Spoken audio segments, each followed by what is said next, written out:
else is happening on a Thursday night in Toronto, but thank you for giving us your Thursday night, and thanks for coming through all the traffic and all the garbage, all the stuff you have to get through to get to a concert nowadays.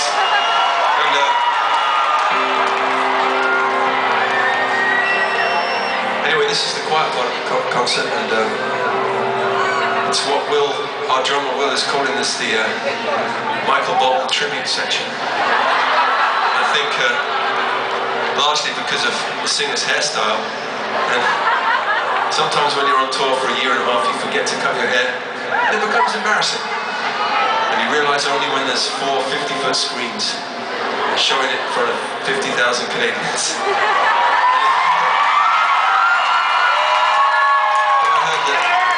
Even the hairdressers are on strike in Toronto, so...